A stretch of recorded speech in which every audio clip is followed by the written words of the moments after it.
Welcome to another Wednesday's Word. I was reading 1 Corinthians 15 this morning where it talks about the resurrection of the body.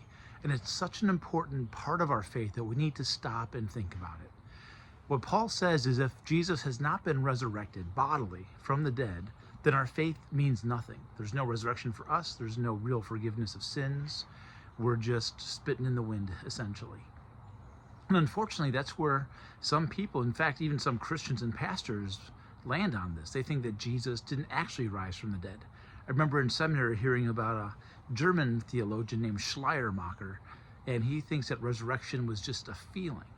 And while that felt like such an odd thing at the time, I've heard that preached in pulpits around this area. People who don't believe that Jesus actually rose from the dead, but we have a feeling of resurrection, a feeling of new life and of new hope because of Jesus. That his testimony and his sacrifice were so powerful that we feel like we can overcome. It's a charge of optimism to a broken world. And if that's all Jesus is, that's simply not enough. I'm not an optimist by nature. I wish I was. My wife is much more optimistic than I am. But optimism is not the same as biblical hope. Optimism is finding the silver lining to every cloud. There's always a good side. There's always reason to have hope. And that's a good thing. I don't want to downplay that. But what biblical hope is deeper than that.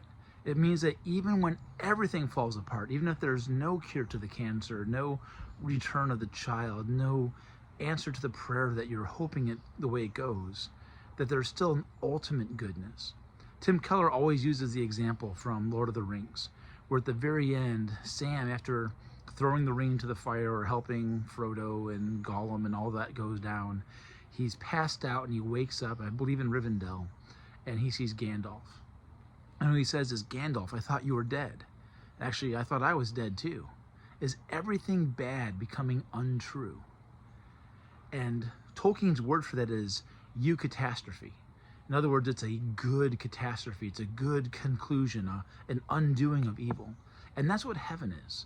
Heaven, when we get resurrected bodies, when we have full union with Christ, is an undoing of everything evil that we've done or has been done to us. So all the brokenness, all the pain, we have a future where that's all completely undone.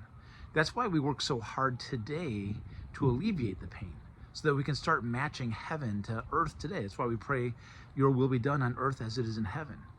And if we don't have that, then our faith is useless. Our faith is not just you have hope for today. The faith is you have hope for today because you have a secure future that's eternal. And so I want you to think about the resurrection of the dead. We live in a very modern time. People don't talk about miracles or believe in miracles, it seems. And Jesus' resurrection is a miracle. There's a more historic proof of Jesus' resurrection than there is over many ancient history events that we're certain of, like Caesar crossing the Rubicon. So we have reason to believe it, but also we have a theological interest in believing it. If we're not believing in the resurrection, then Christianity is a useless faith. But with the resurrection, we have so much hope. I know people who've been just going through hell lately. I know people who have lost relatives. I know people who have lost their health. I know people who have just been severely damaged lately. And the hope is not that you'll be okay today. The hope is that you have resources today and an eternity where it's all going to be better. That's all I got for you today. That's it. God bless. Have a good one.